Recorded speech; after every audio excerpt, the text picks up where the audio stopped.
your periodic classification of elements. इस chapter को शुरू करने से पहले कुछ बुनियादी चीजें हमें जाननी पड़ेंगी। सबसे पहले चैप्टर का जो नाम है,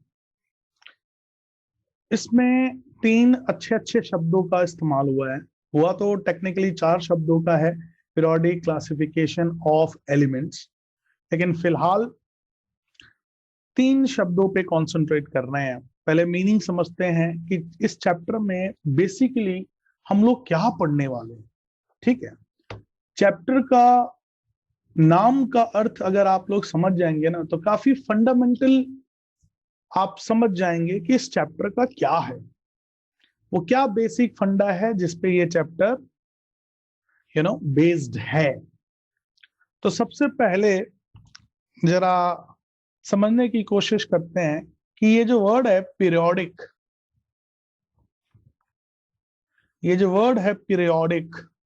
मीनिंग क्या होता है? कोई बोलना चाहेगा? Any volunteer? पीरियोडिक का मीनिंग कोई बताना चाहेगा? आंसर करो बच्चों। बहुत ही सिंपल चीज है, ये आपके आम जिंदगी में भी ये चीजें हो रही होती हैं। सर, जो चीज सेम टाइम के इंटरवल में हो रही हो। ओके, तो सेम टाइम का इंटरवल आप कह रहे हैं, सेम टाइम इंटरवल,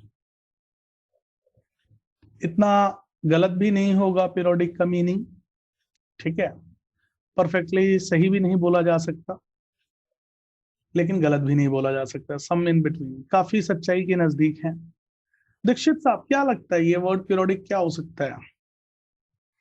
क्योंकि सबसे पहले हमको ये 3 वर्ड का मीनिंग मालूम चलेगा, तभी हमको चैप्टर के फंडामेंटल्स के बारे में मालूम चल जाएगा हम क्या पढ़ने वाले हैं। appearing or occurring at intervals. Appearing और अकरिंग, काफी नजदीक हैं आप भी। ठीक है, At interval. At a particular interval बोल दो, एट अ, ये तो काफी ज्यादा नजदीक आ गए अब आप। पर्टिकुलर, क्या बोला था आपने? अपीयरिंग और occurring at a particular Interval of time. Interval of time. ठीक है, काफी हद तक है। ये तो सर गूगल पे लिखा है सेम। गूगल पे लिखा है सेम? Yes sir. तभी तो हम कह रहे हैं कि काफी नजदीक आ गए हैं। ठीक है, इसी से काम चलाते हैं और समझाने की कोशिश करते हैं पीरियोडिक का क्या मतलब है। थोड़ा ये तो खैर आप लोग ने गूगल कर लिया, जो भी है, थोड़ा मुझे समझाने दीजिए पीरियोडिक का क्या मतलब है। दोस्तों, आम जिंदगी में पीरियोडिक बहुत ही ज्यादा हम एक्सपीरियंस कर रहे होते हैं। जैसे कि अपनी क्लास ले लीजिए, पीरियोडिकली ये क्लासेस हो रहे होते हैं। ऐसा नहीं है कि मतलब यूजुअली बोलना ठीक रहेगा। नहीं तो यश बोलेगा क्यों सर, कल टाइम चेंज नहीं हो गया था। तो यूजुअली बोलते हैं। यूजुअली पीरियोडिक का मतलब होता है कि किसी भी चीज का होना, ठीक है, एक यूनिफॉर्मिटी के साथ, एक लय बरकरार रखना। हिंदी में बोलेंगे लय बरकरार रखना। ठीक है, अब ये लय क्या है? जैसे हम अपना क्लास का एग्जांपल दे रहे हैं, एक लय मेंटेन आप लोग और हम लोग मिलके करते हैं। वो ये कि सुबह क्लास हो जाए, ठीक है, और फिर शाम को क्लास हो जाए, और क्लास होना का जो समय है उस पे हम लोग यूनिफॉर्मिटी मेंटेन करने की कोशिश करते हैं। मान लीजिए 6, 6:15, 6:30 के इन बिटवीन मॉर्निंग में हमारी एक क्लास हो जाए। शाम को मेंटेन करते हैं, ठीक है, कि शाम वाले टाइम में एक हो जाए, एक पर्टिकुलर टाइम पे हो जाए। तो पीरियोडिक का मीनिंग हो गया बेसिकली एक प्रकार का लय मेंटेन करना, एक यूनिफॉर्मिटी मेंटेन करना। अब बात करते हैं दूसरे शब्द की, क्लासिफिकेशन। बचपन से सुनते आ रहे हैं, 9th क्लास में भी खूब पढ़ा था आप लोगों ने। एक चैप्टर हुआ करता था आप लोगों का दोस्तों, क्लासिफिकेशन के ऊपर, CL, क्लासिफिकेशन के ऊपर एक चैप्टर हुआ करता था, क्या नाम है? Diversity in living organism. उसके अंदर बहुत बार और बहुत अच्छे तरीके से आप लोगों को क्लासिफिकेशन का मीनिंग बताया गया था। और वैसे भी अगेन आम जिंदगी में भी हम इसका बहुत ज्यादा प्रयोग करते हैं, कोई बहुत भारी शब्द नहीं है जो आपकी लाइफ में पहली बार आपको देखने को मिल रहा है, सुनने को मिल रहा है। तो क्लासिफिकेशन का क्या मीनिंग होता है, I would love to hear from Gupta ji, आप बताएं, फिर चौधरी साहब से पूछते हैं। बोलिए बेटा। कोई भी चीज को मतलब अलग अलग पार्ट्स में क्लासिफाई करना। नहीं, अब क्लासिफिकेशन को आप अगर समझा रहे हैं तो उसी वर्ड का इस्तेमाल थोड़ी करेंगे, कुछ और बताइए ना, तभी तो समझ में आएगा। थोड़ा एक बार और ट्राई कीजिए। बिल्कुल सही बोल रहे हैं बेटा जी आप, थोड़ा एक बार और दोबारा ट्राई कीजिए। सर कोई भी चीज को अलग अलग पार्ट में डिवाइड करके एक्सप्लेन करना। अलग अलग पार्ट्स में, आपने कहा अलग अलग पार्ट्स में डिवाइड करके एक्सप्लेन करना। पार्ट्स में डिवाइड कर दो और जरूरत पड़े तो उसको एक्सप्लेन कर दो, यही कह रहे हो ना? Yes sir. ठीक है, अच्छी कोशिश है, काफी नजदीक हैं आप। चौधरी साहब से पूछते हैं। चौधरी साहब क्या सर लगता मैं है? बताऊं? नहीं, पहले चौधरी साहब से पूछेंगे। चौधरी साहब क्या लगता है बेटा जी? और मतलब किसी भी चीज को जो है किसी एक कैटेगरी में डालना, मतलब तो जैसे बेसिकली कि आप कहना चाहते हैं कैटेगराइजेशन, ZATI1 कैटेगराइजेशन। ओके, आप कैटेगराइजेशन कहना चाहते हैं, ठीक है। तो मतलब चीजों को कैटेगराइज कर देना। हाँ जी, अब आप बताएं, आप कुछ कहना चाहते थे दीक्षित सर साहब? अरेंज्ड इन क्लासेस और कैटेगरीज। अरेंज करना। देखिए, क्लासिफिकेशन वर्ड 9th में भी बहुत ज्यादा हमने इस्तेमाल किया था in the chapter diversity in living organism, तो जिसमें था ना रॉबर्ट विटेकर, ठीक है। रॉबर्ट विटेकर जी ने पूरे के पूरे संसार में, हमारे संसार, हमारा जो पृथ्वी है, इसके ऊपर कितने प्रकार के ऑर्गेनिजम्स हैं, वैसे तो बिलियंस ऑफ ऑर्गेनिजम्स हैं, आपके माइन्यूट लेवल से लेकर मैक्स लेवल तक, ब्लू व्हेल तक ले लो, या सबसे छोटे बैक्टीरियाज ले लो, साइनोबैक्टीरियाज ले लो, वहां से लेकर ब्लू व्हेल तक को। बहुत बड़ी बात है दोस्तों, इसीलिए आप लोगों ने 9th में उनका नाम सुना, पढ़ा। इतने सारे ऑर्गेनिजम्स हैं, बिलियंस ऑफ ऑर्गेनिजम्स हैं। तो विटेकर जी ने क्या किया था? विटेकर जी ने, रॉबर्ट विटेकर जी ने क्या किया था? उन्होंने ये बिलियंस ऑफ ऑर्गेनिजम्स को मेजरली 5 ऐसे कैटेगराइजेशन किया जिसमें ये सारे के सारे ऑर्गेनिज्म डायरेक्टली या इनडायरेक्टली आके फिक्स हो जाते थे। वो 5 क्लासिफिकेशन क्या थी? Monera, Protista, Fungi, Animalia and Plantae. ये 5 फ्रेंच में उन्होंने ये थे, मतलब फ्रेंच नेम है। अब आप बोलोगे प्लांटे कह रहे हो सर, एनिमिलिया कह रहे हो, एनिमल्स बोलो ना, प्लांट बोलो ना, फ्रेंच नेम से ये डिराइव्ड है। तो ये 5 ऐसे उन्होंने मेजर कैटेगरीज बताई दोस्तों, जिससे हम सारे ऑर्गेनिजम्स को उसके अंदर कैटेगराइज कर सकते हैं, अरेंज कर सकते हैं, ठीक है। ये हमने पढ़ा था। बेस्ट सूटेबल एग्जांपल इसलिए मैं आपको दे रहा था, आपको याद भी आ जाए। तो क्लासिफिकेशन का मीनिंग ही होता है, जैसे कि आप सभी ने बोला, किसी सर्टन बेसिस पर, ध्यान से सुनिए, किसी सर्टन बेसिस पर, आधार पर, किसी पर्टिकुलर आधार पर, बेसिस पर, जब हम एन नंबर ऑफ थिंग्स को, एन नंबर ऑफ बहुत सारे चीजों को जब हम ग्रुप बनाते हैं, जब हम कैटेगराइजेशन करते हैं, अरेंज करते हैं ऑन सर्टन बेसिस, किसी आधार पर, तो दोस्तों हम उसको बोलते हैं क्लासिफिकेशन। और ये बहुत जरूरी है, और हम ये आम जिंदगी में हमेशा करते हैं। अब इमेजिन कीजिए, खुद ही सोचिए, इमेजिन कीजिए, आटा, चावल, दाल, मिर्च, मसाले, नमक, हल्दी, सब कुछ उठा के एक ही में मिक्स करके रख दोगे, कितना हौच पौच हो जाएगा किचन में। मतलब कुछ भी बनाओगे ना, खिचड़ी ही बनेगी, है ना? सोचने वाली बात है ना। कुछ भी, खिचड़ी में क्या करते हैं, सब अनाप शनाप जो जो चीजें मिलती है, सब्जी सुब्जी जो कुछ मिलता है, उठा के डाल दिया कुकर में, पानी लगा दिया, गैस पे चढ़ा दिया, और फिर गाना बैकग्राउंड में चला देते हो, रसोड़े में कौन था? दीक्षित था, क्या कर रहा था? कोशिश कर रहा था बिरयानी बनाने की, बन गई खिचड़ी। क्योंकि आप समझ रहे हो ना मेरा कहने का मतलब, दैट्स जस्ट मजाक। कहने का ये मतलब है दोस्तों कि आम जिंदगी में हम क्लासिफिकेशन का हर जगह इस्तेमाल कर रहे होते हैं। आप अपनी कॉपीज, यूजुअली आप लोग अपनी कॉपीज, सारी कॉपीज अलग रखते हो, बुक्स अलग रखते हो, रेफरेंस बुक्स अलग रखते हो, pen, pencil, eraser, sharpener, so called stationery आप अलग रखते हो।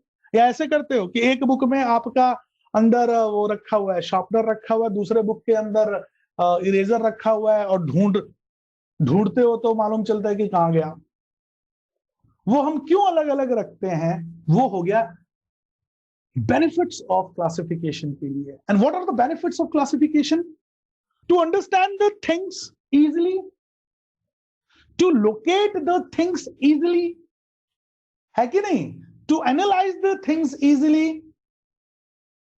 क्लासिफिकेशन का मेजर काम ही यही होता है, चीजों को अच्छे प्रकार से समझ लेना, अच्छी प्रकार से कैटेगराइज कर लेना, ताकि हम उसको लोकेट कर सके।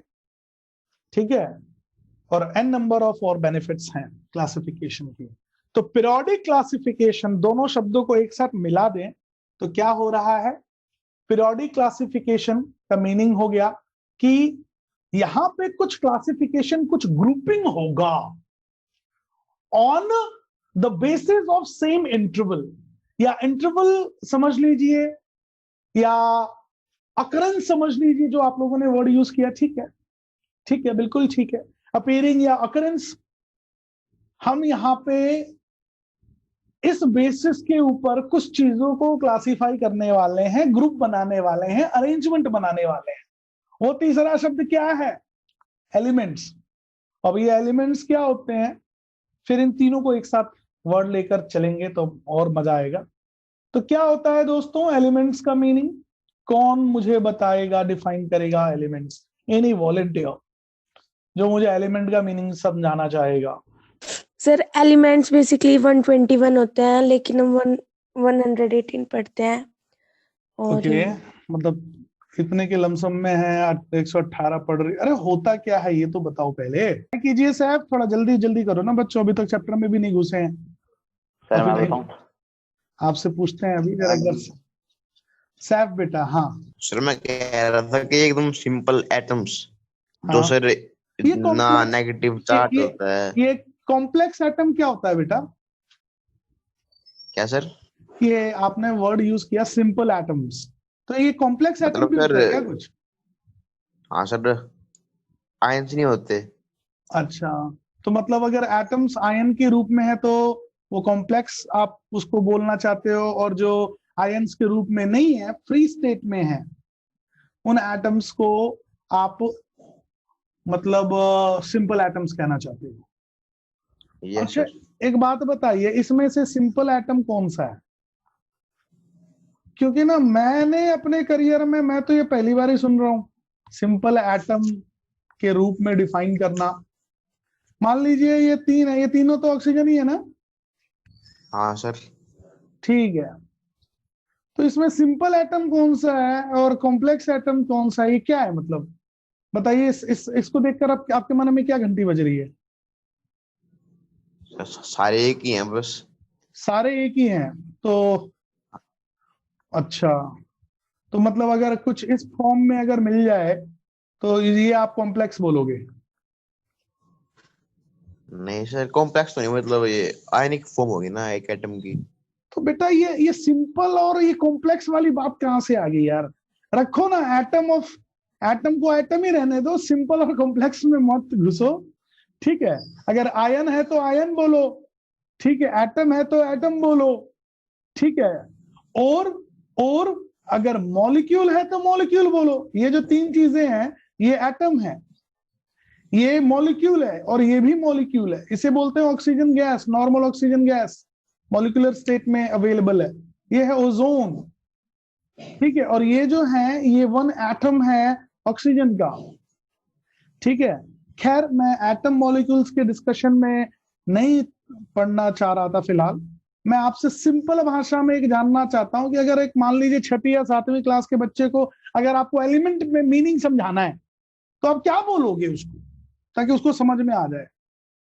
हर्षित एक बार और ट्राई कर लो प्लीज, अदरवाइज हम दीक्षित से पूछ के फिर मैं एक्सप्लेन करता हूँ। इतना ही आता है सर मुझे, और नहीं आता। मैं साबित करूंगा कि और आता है आपको। देखिएगा अभी आपको आता है, अभी आप बोल नहीं सर पा रहे हैं। टीचर देखो सर, हाँ बेटा, सिर्फ टीचर तो सिर्फ ऐसे बोलते हैं कि एलिमेंट एलिमेंट ही होता है, बस उसको पढ़ लो नंबर आ जाएंगे। तो सर डिफाइन कैसे करेंगे उसको, एलिमेंट को, ये नहीं पता ना। कमाल करते हैं जी। आपको हमने 9th में पढ़ाया था ना, पढ़े थे ना आप, मेरे स्टूडेंट थे ना 9th में। सर वो तो भूल गए ना। वो तो भूल गए। सर दिक्कत तो यही पे है ना, भूल गया उस चीज को। बादाम खा बेटा, तुझे बहुत ज्यादा जरूरत है। खैर, दीक्षित साहब से पूछ लेते हैं, फिर अभी मैं आ रहा हूँ, ज्यादा इसको स्ट्रेच नहीं करते हैं। दीक्षित साहब बताएं।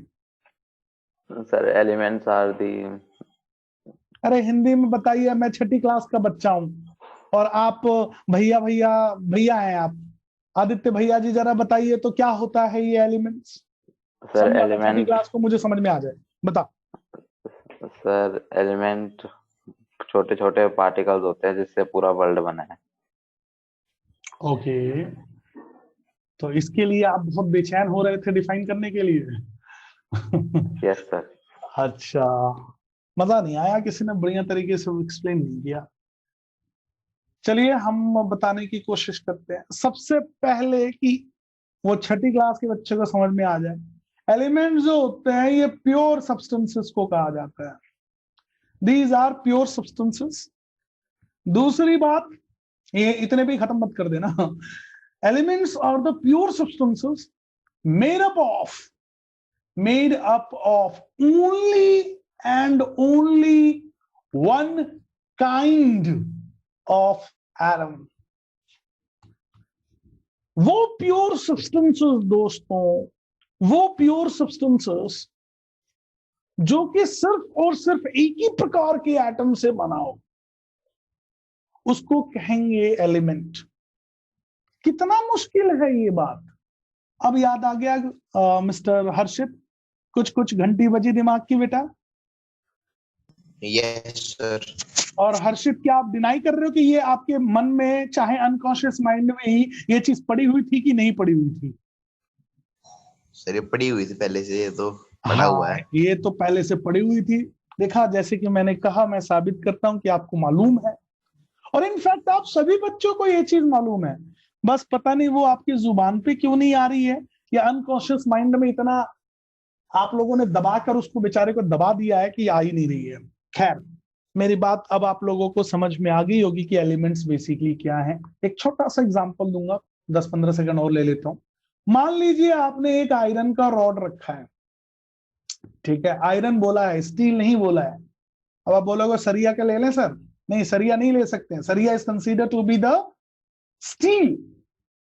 आयरन का रॉड, एक बार, एक छोटा सा बार है आयरन का, ठीक है, आयरन बोल रहा हूं बार बार। तो बेटा अगर आप कहीं से भी माइक्रोस्कोपिक लेवल पे अगर आप देखते हो, ठीक है, इसके अंदर कहीं पर भी आप देखोगे तो Fe का एटम, सो कॉल्ड आयरन का ही एटम मिलेगा, और वो एटम सारे के सारे यूनिफॉर्म होंगे, एक जैसे ही होंगे। ऑब्वियसली अब ऐसा तो नहीं है ना कि इधर वाला कोने वाला एटम कुछ अलग ही shape and size and mass का होगा और यहाँ का shape and size and mass different होगा, ऐसा नहीं है। इन सब की प्रॉपर्टीज सेम होंगी, क्योंकि ये बोला है ना, made up of only one kind of atom. जब ऐसा होता है तो हम उसको कैटेगराइज कर डालते हैं कि वो एलिमेंट है। इन शॉर्ट आप बोल सकते हो, इन शॉर्ट आप बोल, जैसे अब देखो, अब सबकी बातों को ना मिलाकर एक बढ़िया चीज बताते हैं। मान लीजिए 118 डिफरेंट टाइप ऑफ एटम्स हैं, ठीक है, डिफरेंट टाइप्स ऑफ एटम्स हैं 118। तो बच्चों 118 टाइप के एलिमेंट्स हुए, गरिमा वाली बात। और कौन क्या कह रहा था? दीक्षित ने क्या कहा था बेटा? दीक्षित क्या बोले थे आप? क्या सर? जो आपसे एलिमेंट को डिफाइन करने के लिए बोला था, तो आपने क्या बोला था? आपका भी थोड़ा सर इसमें elements are the small atoms, तो जिससे पूरा वर्ल्ड बना है। हाँ, बिल्कुल ठीक बात कहा कि ये जो 118 डिफरेंट टाइप के एटम्स हैं, सो कॉल्ड दी एलिमेंट्स, ठीक है, उससे ये है बेसिक इंग्रेडिएंट्स, ये बेसिक इंग्रेडिएंट्स हैं जिससे पूरा का पूरा वर्ल्ड नहीं बेटा, पूरा का पूरा यूनिवर्स बना हुआ है। आज मौजूदा समय में हमारा विजडम और नॉलेज के मुताबिक हो सकता है 20 दिन के बाद दीक्षित साहब एक नया एलिमेंट डिस्कवर कर लें, that is a different matter. लेकिन आज की सुबह से हम ये जान सकते हैं कि इन्हीं से पूरा का पूरा यूनिवर्स बना हुआ है, अपने होशो हवास में, अपने नॉलेज और विजडम के मुताबिक। सिर्फ हमारा पृथ्वी नहीं दोस्तों, हम नहीं दोस्तों, द होल यूनिवर्स, ठीक है, is made up of these basics, directly or indirectly, these basic elements. अब जरा चैप्टर का पूरा मीनिंग समझते हैं। Periodic classification of element basically हमसे ये इशारा कर रहा है या हमसे ये कहने की कोशिश कर रहा है कि हमें एलिमेंट्स को किसी पर्टिकुलर अकरेंस के रूप में या अकरेंस की कंसिडरेशन में इनको ग्रुप करने वाले हैं। समझ में आ रहा है? दोबारा सुनिए, ये चैप्टर हमसे ये कहना चाहता है, chapter number 5, so called periodic classification of elements.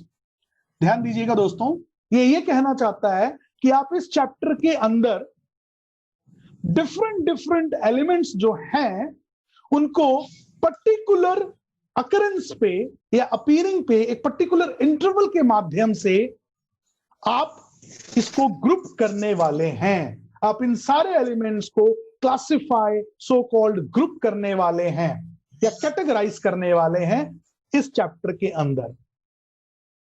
समझ में आ गया? तो बेसिकली दोस्तों, एक बार और फ्रेज कर देता हूं, बेसिकली दोस्तों हमने इस चैप्टर के अंदर, ठीक है, सारे के सारे जो अवेलेबल एलिमेंट्स हैं, ठीक है, उनको हम लोग कैटेगराइज करेंगे on the periodicity of some basis. ठीक है, पीरियोडिसिटी के सम बेसिस के ऊपर हम इन पूरे के पूरे एलिमेंट्स को कैटेगराइज करने वाले हैं इस चैप्टर के अंदर। तो शुरुआत होगी हिस्ट्री में से लेकर अभी तक 20th सेंचुरी में। अभी फिलहाल हम 21st सेंचुरी में जी रहे हैं, 20th सेंचुरी तक हमने उसको क्लासिफाई कर लिया था। और हर दौर के क्लासिफिकेशन में, हर दौर के हिस्ट्री में किस प्रकार से, वो कहते हैं ना, कई बच्चे बोलते थे सर जी हिस्ट्री में तो एलिमेंट्स बहुत कम थे, 50s के रेंज में थे, बाद में और डिस्कवर हो गए 60s के रेंज में आ गए, बाद में और डिस्कवर हो गए 90 के रेंज में आ गए, फिर 100 के रेंज में आ गए, और आज के डेट में पर्टिकुलरली 118 के रूप में हमें नोन है। तो दोस्तों मैं उनको एक ही बात कहना चाहूंगा, एलिमेंट पहले भी उतने ही थे, ठीक है, कुछ आर्टिफिशियल एलिमेंट्स को अगर हम छोड़ दें तो पहले भी एलिमेंट्स उतने ही थे, आज भी उतने ही है। फर्क हमारी नॉलेज पे और हमारे डिस्कवरीज पे डिपेंड करता है। पहले हमने उतने सारे चीजों को डिस्कवर नहीं किया था, थे, हमें नहीं मालूम था। जैसे कि ऐसा हो सकता है कि रियलिटी में 500 प्रकार के एलिमेंट्स हो सकता है मदर नेचर ने 500 डिफरेंट टाइप के एलिमेंट्स बनाया हो। यह भी हो सकता है कि अगले एक क्षण में एक और नया एलिमेंट एक्चुअल में या तो आर्टिफिशियल क्रिएट हो जाए या किसी स्टार के अंदर क्रिएट हो जाए, लेकिन हमें मालूम नहीं है। ठीक है, तो जब हमको जैसे जैसे समय बीतता गया, ठीक है, एडवांसमेंट होती गई, हमारा इंटेलेक्ट बढ़ता गया, टेक्निक्स बढ़ती गई, तो कुछ नए नए एलिमेंट्स समय दर समय डिस्कवर होते गए, कुछ इन्वेंट भी किए गए। Artificial elements are also there. तो एक समस्या आई कि इन एलिमेंट्स को, अभी फिलहाल 118 रखते हैं, 118 एलिमेंट्स को हमें 118 डिफरेंट तरीकों से हमको पढ़ना पड़ेगा, समझना पड़ेगा। वो ना बहुत ज्यादा हैक्टिक हो जाएगा, यूनिफॉर्मिटी, मजा नहीं आएगा। तो इस वजह से दोस्तों एक अप्रोच लेके चला गया सिंस हिस्ट्री कि किस प्रकार से हम इन एलिमेंट्स को कैटेगराइज करें ताकि हमारी अंडरस्टैंडिंग अच्छी प्रकार से हो सके। देखो, उस चीज को आप बहुत अच्छी तरीके से इस्तेमाल कर सकते हैं अपने बेनिफिट्स के लिए अगर आप उस चीज के बारे में अधिक से अधिक ज्ञान रखते हैं। तो अधिक से अधिक ज्ञान रखने में सबसे पहला स्टेप होता है कि उस चीज को समझना और हम उसको किस बेसिस पे कैटेगराइज कर दें ताकि हमारे लिए वो अंडरस्टैंडिंग और बेटर हो जाए, ताकि फ्यूचर में हम उसको और अच्छी प्रकार से यूज कर सकें अपने फायदे के लिए। यूं समझिए, साइंस का सबसे बेसिक स्टेप तो यही है, ठीक है, चीजों को क्लासिफाई करना। साइंस कम्युनिटी सबसे पहला स्टेप यही उठाती है कि चीजों को, स्टफ्स को क्लासिफाई करना, ताकि हम उसको और अच्छी तरह समझ सकें। अच्छी तरह समझ सकेंगे ना तो अपने फायदे के लिए उसको इस्तेमाल कर पाएंगे और भी तरह तरह के इसको यूजेस हो पाएंगे फिर। तो दोस्तों शुरुआत ऐसी हुई थी, ठीक है, अलग अलग साइंटिस्ट अपने टाइम पे उस वक्त अवेलेबल एलिमेंट्स को अच्छे लॉजिक्स के साथ, अच्छे बेसिस के साथ वो क्लासिफाई किए। यही सब हमने इस चैप्टर के अंदर पढ़ना है। तो आपकी चैप्टर के अंदर की शुरुआत होगी डॉबनियर से। डॉबनियर एक साइंटिस्ट थे, उन्होंने किस प्रकार से अरेंज किया। फिर आप जॉन न्यूलैंड के बारे में आप पढ़ेंगे कि इन्होंने किस प्रकार से एलिमेंट्स को क्लासिफाई किया। समय बीतता गया, आगे बढ़ते गए जब हम, और फिर हम लोग बात करेंगे दिमित्री आइनोविच मेंडलीव की, who is according to me and many fellow people like me, according to them also, Dmitri Ivanovich Mendeleev, जिन्हें फादर ऑफ पीरियोडिक क्लासिफिकेशन मैं कहना पसंद करता हूं, क्योंकि इन्होंने बहुत तगड़ी तरीके से लॉजिक्स दिए थे और इन्हीं का इस्तेमाल करके, इन्हीं से हिंट लेकर हेनरी मॉसले जी ने अभी जो हम पीरियोडिक टेबल जो हम खरीदते हैं ना मार्केट से और अपने दीवारों पर चिपका देते हैं, वो जिसे हम कहते हैं long form of periodic table, उन्हीं से इंस्पायर्ड होके, उन्हीं से हिंट लेकर, अपना रिसर्च करके, अपनी लॉजिक्स देकर सबसे लेटेस्ट जो पीरियोडिक टेबल है वो उन्होंने हेनरी मॉसले जी ने बताया। तो इन्हीं साइंटिस्टों के बारे में हम लोग डिस्कस करेंगे इस चैप्टर के अंदर। हालांकि सिर्फ इन्हीं लोगों का कंट्रीब्यूशन नहीं है, there are n number of different scientists in different times जिन्होंने अपना contribution दिया है towards the periodic classification of elements में। हालांकि आपके कोर्स के मुताबिक इन्हीं लोगों पे फिलहाल के लिए हम लोग कॉन्सेंट्रेट करेंगे और बाकी लोगों के बारे में डिस्कस नहीं करेंगे, लेकिन हाँ, उन बाकी लोगों को डिनाई नहीं किया जा सकता कि उन्होंने कंट्रीब्यूट किया था, ठीक है। लेकिन फिलहाल के लिए हम लोग Dobereiner, Newland ji, Mendeleev ji and आपके हेनरी मॉसले जी, इन चार लोगों के मेजर कंट्रीब्यूशन पे ही हम लोग कॉन्सेंट्रेट करने वाले हैं इस चैप्टर के अंदर।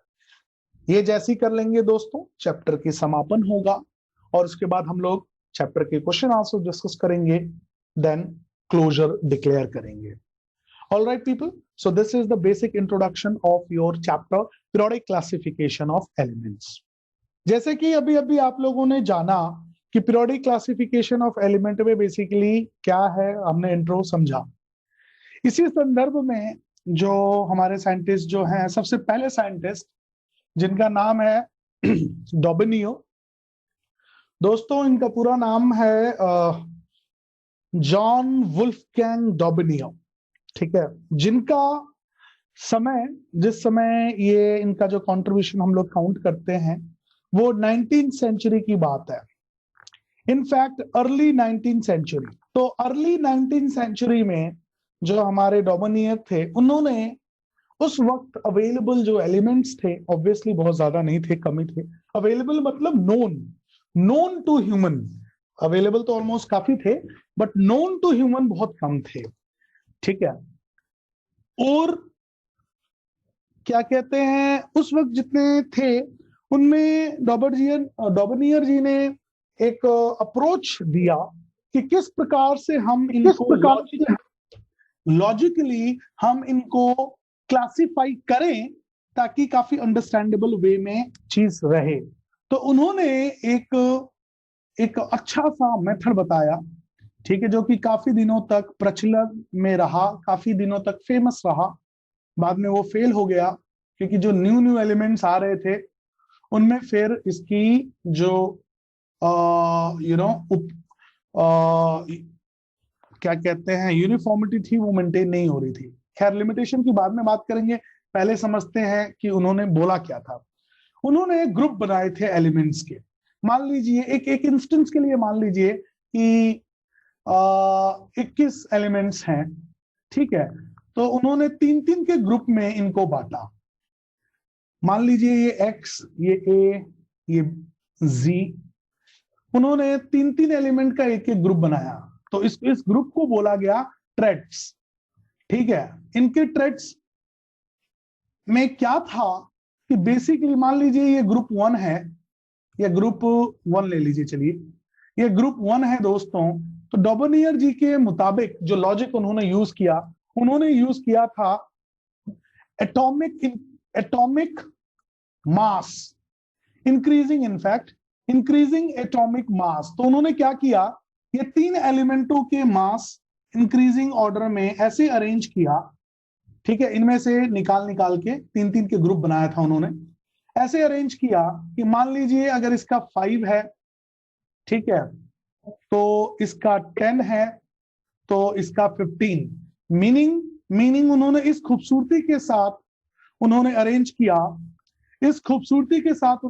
किया कि जो स्टार्टिंग एलिमेंट है और जो लास्ट एलिमेंट है इन द ग्रुप, जो ग्रुप उन्होंने बनाया है, उन दोनों के मास का एवरेज जो होगा, उन दोनों के मास का जो एवरेज मास होगा, अगर आप निकालें 5 + 15, तो जैसे ही एवरेज आप निकालेंगे डिवाइडेड बाय 2, कितना हो गया 20 डिवाइडेड बाय 2 विच इज 10। ये जो 10 आया, ये आपका मिडिल वाली वैल्यू होगी। दोबारा से सुनिए, डॉबनियर जी ने अर्ली 19th सेंचुरी में एक बहुत बढ़िया लॉजिकल अटेम्प्ट किया था in order to classify the available elements at that time era। उन्होंने क्या किया, उन्होंने 3-3 के ग्रुप्स बनाए, ठीक है, 3-3 के ग्रुप्स बनाए दोस्तों, जैसे कि आपको स्क्रीन पे ग्रुप 1 में आपको नजर आ रहा है। मान लीजिए 3 एलिमेंट हैं x, a and z। Logic समझा रहा हूं, फिर अभी आपको दिखाऊंगा भी। x, a and z आपके एलिमेंट्स हैं। उन्होंने इसको अरेंज किया इंक्रीजिंग एटॉमिक मास में, जैसे कि आप देख सकते हैं x का 5 है, a का 10 है, तो z का 15 है। इंक्रीजिंग है ना, 5, 10, 15। तो ऐसा अरेंज उन्होंने किया कि इंक्रीजिंग तो रहे, साथ ही साथ अगर फर्स्ट एलिमेंट और थर्ड एलिमेंट के एटॉमिक मास का एवरेज निकालो तो मिडिल एलिमेंट के मास के बराबर होगा। ऐसा लॉजिक उन्होंने दिया था डॉबनियर जी ने। देखने में तो बड़ा आसान लगता है, देखने में तो लगता है यार लॉजिक एकदम सही है, ग्रुप में बन गया। मान लीजिए अगर ये ग्रुप नहीं बना होता, एक इंस्टेंस के लिए समझिएगा मैं क्या कहने की कोशिश कर रहा हूं। उस वक्त 21 एलिमेंट थे, एक बात कह रहा हूं एक एग्जांपल के रूप में, अगर उस वक्त 21 एलिमेंट थे तो कुल मिला के 21 एलिमेंट्स की अलग अलग 21 चीजों को हमको पढ़ना पड़ता, जानना पड़ता, समझना पड़ता। लेकिन थैंक्स टू हिम अब हमें सिर्फ 7 चीजों को ही जानना पड़ता है, समझना पड़ता है कि अगर इस ग्रुप 1 की बात करें तो इनके ऑलमोस्ट सारी प्रॉपर्टीज एक साथ मैच करेंगी, ठीक है। और लॉजिक क्या है इसको कैटेगराइज करने का, कि इंक्रीजिंग एटॉमिक मास में हो और बीच वाला एलिमेंट फर्स्ट और लास्ट वाले एलिमेंट के एवरेज एटॉमिक मास के बराबर हो। इससे एक खूबसूरत बात निकल कर आई थी कि इन लोगों की आपस में प्रॉपर्टी सेम हुआ करती थी। तो 21 एलिमेंटों को अलग अलग पढ़ने की बजाय, अलग अलग जानने की बजाय हम लोग मान लीजिए सिर्फ 7 ही ग्रुप्स को जान जाएंगे तो 21 के 21 को समझ जाएंगे। ठीक वैसे ही मेरे प्यारे बच्चों, जो आप लोग आज की डेट में जो नया मॉडर्न पीरियोडिक टेबल जो आप लोग पढ़ते हो ना, उसके अंदर 7 पीरियड्स होते हैं और 18 ग्रुप्स होते हैं। यह मैश की तरह होता है, ठीक है। इसी के अंदर आप लोग सारे के सारे जितने भी एलिमेंट्स हैं दोस्तों, जितने भी एलिमेंट्स हैं उसको हम कैटेगराइज कर देते हैं। लेकिन जो सबसे अर्ली अटेम्प्टों में से एक अटेम्प्ट जो है वो है आपका डॉबनियर जी का ट्रैक्ट्स। कि थैंक्स टू हिम ओनली इस बात की शुरुआत ऑफिशियल रूप में हुई। हाँ, ये चीज फेल हो गया, आगे चल के ये फेल हो गया। कारण क्या था कि जो उनका बेस था ना, जिसके आधार पे इसको उन्होंने डिवाइड किया था, इसको कैटेगराइज किया था, क्लासिफाई किया था, वो था कि first and last element, third element का एवरेज आपके बीच का होगा। जब और एलिमेंट्स जब डिस्कवर होने लगे टाइम टू टाइम, तो ये ट्रेट मेंटेन करना मुश्किल था। ठीक है, इस वजह से ये डॉबर्नियर जी का जो ट्रेट था आगे चल के फेल हो गया, कि मतलब वो सक्षम नहीं था कि सारे एलिमेंटों को ऐसे कैटेगराइज कर दिया जाए। कई जगहों पे, जैसे आज भी अगर आप डॉबर्नियर ट्रेट का अगर एक एग्जांपल लेते हैं, जैसे ये देखिए मैंने आपके बुक में से उठाया है, ये देखिए इसके अंदर अगर आप चेक करेंगे इनफैक्ट आज का होमवर्क में, कि इसका एटॉमिक मास निकालिए, इसका एटॉमिक मास निकालिए, दोनों का एटॉमिक मास का एवरेज जो होगा, दोनों का एवरेज जो होगा वो आपका सोडियम के मास के बराबर होगा। ठीक वैसे ही क्लोरीन अप्रोक्सीमेटली बराबर होगा, एग्जैक्ट बराबर होना जरूरी नहीं है, बट अप्रोक्सीमेटली बराबर होगा। इनके मासेस अगर आप निकालेंगे तो इसके बराबर होगा अप्रोक्सीमेटली। दोस्तों, आज भी ये ट्रेट कई एलिमेंट्स में मिलते हैं, ठीक है, क्योंकि ये बुनियादी है, बेसिक है। और इनफैक्ट मजे की बात देखिए ना, इनकी प्रॉपर्टीज भी मैचअप करती हैं। क्लोरीन की भी वैलेंसी 1 होती है, ब्रोमीन की भी 1 और आयोडीन की भी 1, ये एक ही उसमें मिल रहे होते हैं। इनके काफी हद तक प्रॉपर्टीज भी सेम है। लेकिन बात वही थी, जैसे जैसे न्यू एलिमेंट्स डिस्कवर होने लगे थे या इन्वेंट होने लगे थे, तो ये जो ट्रेड था ये आगे चल के मेंटेन नहीं हो पाया। इसी वजह से ये फेल हो गया। और फिर नए साइंटिस्ट अपने एरा में आए, अपने समय में आए, जिनका नाम था न्यूलैंड। उन्होंने एक लॉजिक बताया। इसके बारे में दोस्तों हम लोग अगली क्लास में पढ़ेंगे, जॉन न्यूलैंड के बारे में। डॉबर्नियर का सभी लोगों को समझ में आया कि डॉबर्नियर जी ने कैसे क्या किया था। Anyone having doubt please tell me. No sir. Alright, Harshit कोई doubt? Kartik, Sahil, Saif, Yash, Yashika, Garima, Sarthak, Shaurya, Gupta ji? No sir. ठीक, नो सर। एक्सीलेंट बच्चों। तो अब आगे की टॉपिक्स हम लोग शाम को देखेंगे, दोपहर को देखेंगे। Till then everyone take care, God bless you.